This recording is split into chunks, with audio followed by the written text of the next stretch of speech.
मात्र 24 घंटे के अंदर जिनपिंग ने क्यों फोन मिलाया और जिनपिंग क्यों शांति की बात करने लगा है, जानेंगे। दक्षिण चीन सागर में ऐसा कौन सा खेल खेल दिया है भारत ने जिसका इतना बड़ा असर हुआ है कि चीन के गिड़गिड़ाने की नौबत आ चुकी है। वहीं दूसरी तरफ भारत ने बहुत बड़ा कमाल दिखाया है और उस चीज को हासिल कर लिया है जो सिर्फ दुनिया के कुछ खास देशों के पास है। हालात ऐसे थे कि भारत कई सालों से कोशिश कर रहा था कि किसी तरीके से इस बार सफलता मिले। भारत के प्रयास पे कई बार झटके भी लगे, लेकिन ये पहली बार है जब भारत आखिरकार जीत गया और सफल हो पाया। ये हमारे लिए बिल्कुल आसान नहीं था। हमें एक ऐसी जरूरत थी जो हमारे दोनों पड़ोसियों को एक साथ काबू में ला सके, काउंटर कर सके। जानेंगे क्या कुछ चल रहा है, ये जानते हैं इन खबरों को विस्तार से। भारत एक मिसाइल को पाने में सफल हो चुका है और उस टेक्नोलॉजी को हासिल कर चुका है जिस टेक्नोलॉजी के लिए कई देशों ने भारत को मना कर दिया और कई चुनिंदा और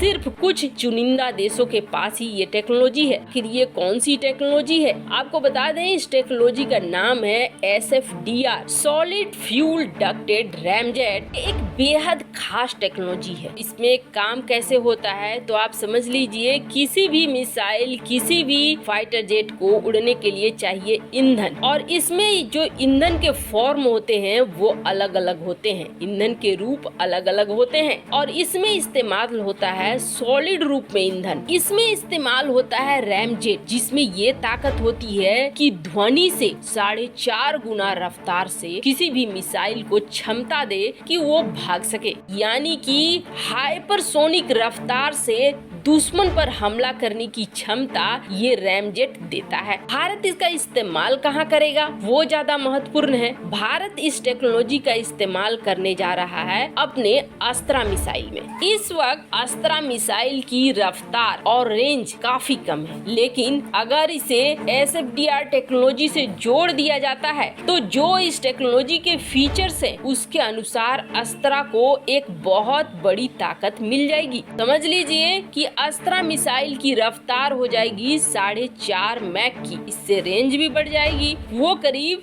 300 प्लस हो जाएगी। अब ये मिसाइल रेंज के मामले में आपको कम दिख रही हो, लेकिन चूंकि ये फाइटर जेट से लॉन्च होती है, ऐसे में रेंज मायने उतना ज्यादा नहीं करता है जितना ज्यादा स्पीड मायने करता है। फाइटर जेट से तो ये काफी नजदीक से भी मारी जा सकती है, चलाई जा सकती है, लेकिन इस स्पीड से ये विध्वंस फैलाएगा, ये तबाही फैलाएगा, वो बेहद महत्वपूर्ण हो जाता है। क्योंकि पलक झपकते ये मिसाइल किसी को रोकने देने का मौका नहीं देगा और तबाही मचा देगा। तो समझ लीजिए कि सामने वाले देश पर विजय पाना आसान हो जाएगा। वैसे भी एयरक्राफ्ट में जो रेंज लगती है मिसाइलों की वो ज्यादा रेंज की नहीं होती है, और उन रेंजों की बात करें 150-200 की तो उसकी तुलना में तो अस्त्रा की ये रेंज काफी ज्यादा हो जाएगी। अब ये भारत के लिए इसलिए भी महत्वपूर्ण है क्योंकि ये भारत का स्वदेशी है। अगर लंबा युद्ध चलता है पाकिस्तान से या चीन से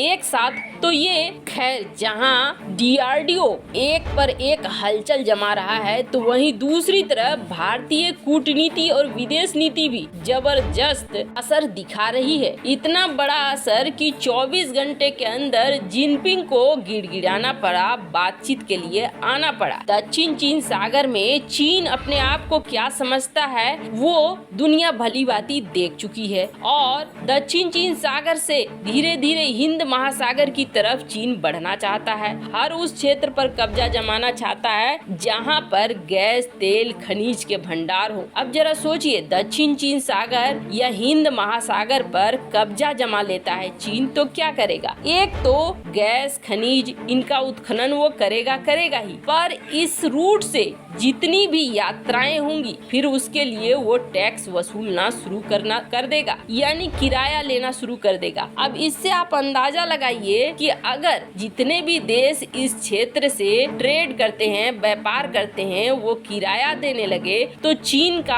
की आमदनी कितना ज्यादा बढ़ जाएगी। चीन इस चीज को हासिल करने के लिए हर तरह के काम करता है, लेकिन दक्षिण चीन सागर हो या हिंद महासागर हो, इस इलाके में चीन के लिए सबसे बड़ा रोड़ा कौन बनता है? सबसे बड़ा रोड़ा बनता है भारत। अब इसका पहला प्रमाण देखिए, एक तरफ फिलीपींस को भारत ने बेच दिए ब्रह्मोस मिसाइल और फिलीपींस ने ऑर्डर दे दिया कि ब्रह्मोस के लिए बटालियन की तैयारी करो, बटालियन बनाओ, यानी कि जितनी भी मिसाइलें खरीदेगा ब्रह्मोस, फिलीपींस उसे चलाने के लिए खास तौर पर बटालियन। इसका मतलब क्या हुआ? मतलब ये हुआ कि फिलीपींस बहुत अच्छे से समझ गया है चीन की कमजोरी है ब्रह्मोस, और ब्रह्मोस को इस तरीके से मजबूती से इस्तेमाल करना है कि चीन के परकच्चे उड़ जाएं। और फिलीपींस को साथ देने के लिए कौन चलाया? तो फिलीपींस को साथ देने के लिए चलाया जापान। चीन इस चीज को बहुत अच्छे से समझता है कि जापान भारत की बहुत अच्छी दोस्ती है। जापान, भारत और फिलीपींस अब दक्षिण चीन सागर में कर रहे हैं बड़ा खेल, और वो खेल सिर्फ चीन को अपने काबू में रखने के लिए कर रहे हैं। ऐसे में चीन अब हड़बड़ा सा गया। चीन को ऐसा लगा कि छोटे छोटे देशों के ऊपर जो दबाव की राजनीति है, जो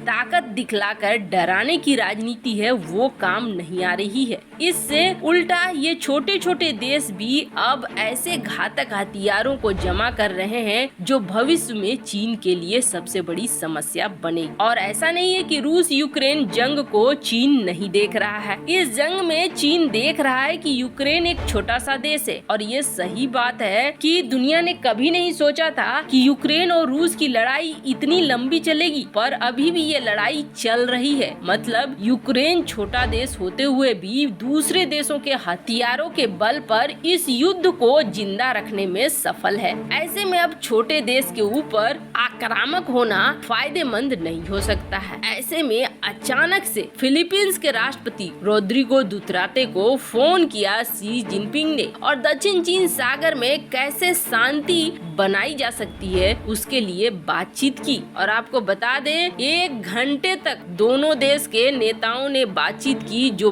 बहुत ज्यादा मायने करता है। वैसे दुतराते पहले चीन के पक्षधर माने जाते थे, लेकिन बाद में जैसे ही व्हाइट सन रीफ पर चीन ने कब्जा किया, वो खिलाफ हो गए। पर अब एक बार फिर खुद जिनपिंग ये बात कर रहे हैं कि चलो हम आपस में सहयोग बढ़ाते हैं, यहाँ पर शांति वाले काम करते हैं, यहाँ कुछ भी ऐसा नहीं करेंगे जिससे कि दिक्कत हो। और यूक्रेन की भी बात हुई कि यूक्रेन में भी शांति के लिए पहल होनी चाहिए, और हम दोनों देश इसका समर्थन करते हैं। ये जो मीठी मीठी बातें देख रहे हैं आप, ये मीठी मीठी बातें निकल कर आई है ब्रह्मोस की वजह से और भारत की कूटनीति की वजह से। वैसे आपको क्या लगता है, फिलीपींस अगर चीन की बातों में आता है तो सबसे बड़ी मूर्खता करेगा? कमेंट कर अपनी राय जरूर बताएं। जल्द मिलते हैं अगली वीडियो में नई खबर के साथ।